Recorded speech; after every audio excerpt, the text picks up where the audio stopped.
गरीब परिवार में जन्म लेना आपकी गलती नहीं है, लेकिन उसी तरह गरीब परिवार में मर जाना ये आपकी और केवल आपकी गलती है। दुनिया में अधिकतर व्यक्ति यही करते हैं, लेकिन इसी दुनिया में कुछ ऐसे व्यक्ति भी होते हैं जो हालात के सामने झुकते नहीं, बल्कि हालात को अपने सामने घुटने टेकने पर मजबूर कर देते हैं। आज हम ऐसे ही शख्स की बात करने वाले हैं जो बचपन में फुटपाथ पर सोता था, लेकिन उसने 22 लाख करोड़ का साम्राज्य खड़ा कर दिया। आइए जानते हैं यह शख्स कौन है और कैसे ये इस बुलंदी के शिखर पर पहुंचे। इस शख्स का नाम है लुईस विटोन। इनका जन्म 4 अगस्त 1821 को फ्रांस के गांव में हुआ।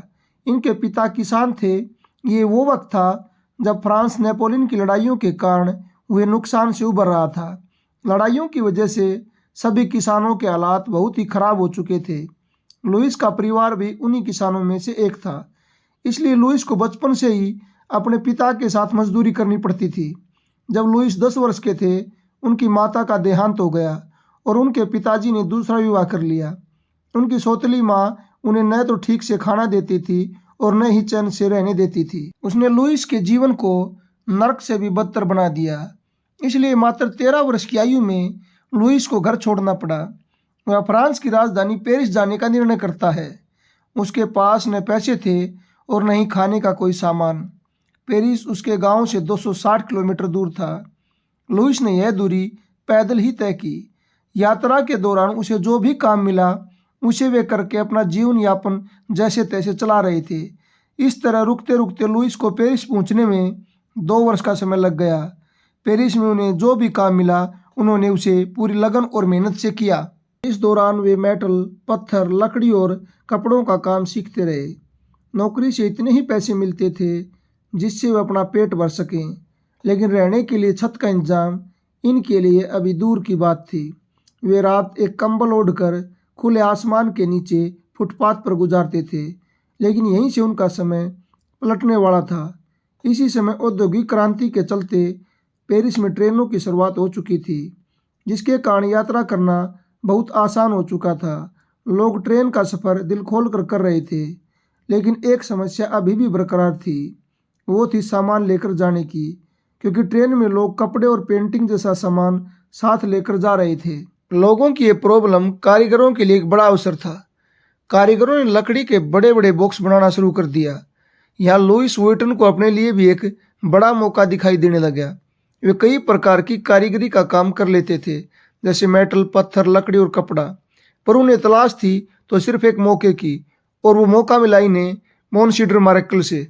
उन्होंने लुईस को अपनी दुकान पर कारीगर के रूप में नौकरी पर रख लिया। लुईस ने जी जान से मेहनत की और उनकी मेहनत रंग लाई। मार्केल के अधिकतर क्लाइंट को लुईस के बनाए गए बॉक्स ही पसंद आते थे।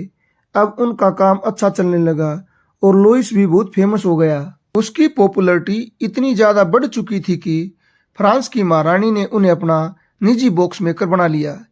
1 वर्ष तक महारानी का निजी बॉक्स मेकर का काम करने के बाद लुईस ने अपनी खुद की दुकान खोलने का फैसला किया, और इस तरह से शुरुआत हुई लुईस विटोन कंपनी की, जिसे आज हम LV के नाम से जानते हैं। उस समय चमड़े के सिर्फ आयताकार बॉक्स ही बनाए जाते थे, जिनका ऊपरी भाग वक्राकार होता था, ताकि बॉक्स के ऊपर कोई दूसरा बॉक्स ठीक से न टिक सके और बॉक्स को नुकसान न पहुंचे, जिसके कारण यह समस्या उत्पन्न हो गई कि बॉक्सों को रखने के लिए ज़्यादा जगह की जरूरत पड़ती थी और दूसरा उसमें सामान सही ढंग से नहीं आता था। इन दोनों परेशानियों को लुईस वुइटन के विचार ने समाप्त कर दिया। उनका यह विचार बॉक्स इंडस्ट्री में किसी रिवॉल्यूशन से कम नहीं था। उन्होंने चमड़े की बजाय कैनवास का प्रयोग करना शुरू किया, जो लेदर की तुलना में ज़्यादा टिकाऊ, हल्का और ज़्यादा वाटरप्रूफ था। इसने बॉक्स को रेगुलर आकार में बनाना शुरू कर दिया और अब इन बॉक्स को एक के ऊपर एक रखा जा सकता था। इसके साथ बॉक्स दिखने में ज़्यादा आकर्षक और मॉडर्न भी लगते थे।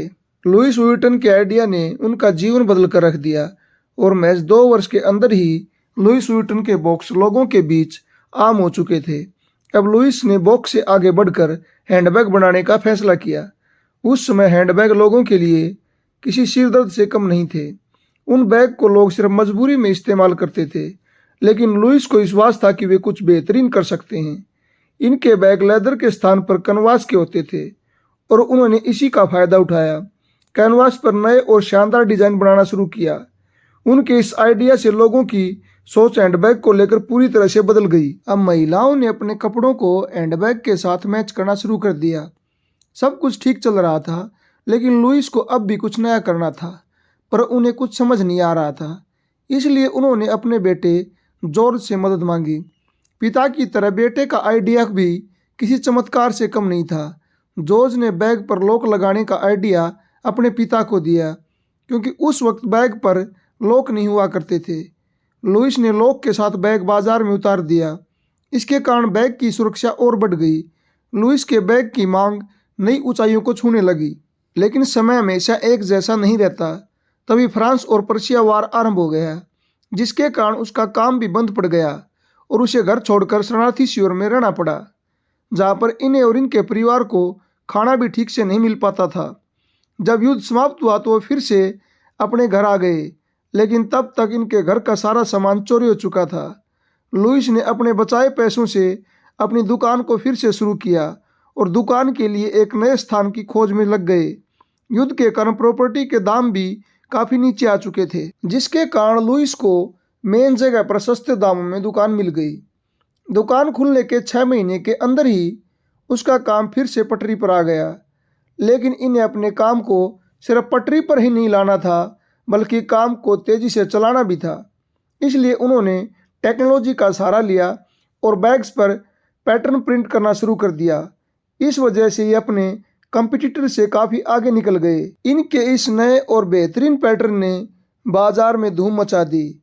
अब लुइस के पास न सिर्फ अपने देश से बल्कि विदेशों से भी ऑर्डर आने लगे।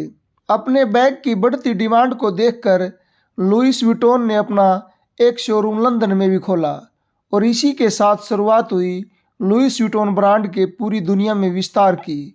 उस दौर में लुइस विटॉन अकेले ऐसे डिजाइनर थे जिनके प्रोडक्ट अपने देश से लेकर विदेशी अमीरों के घरों में पाए जाते थे।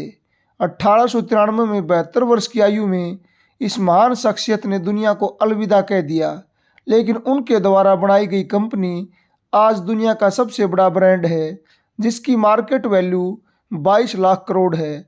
धन्यवाद।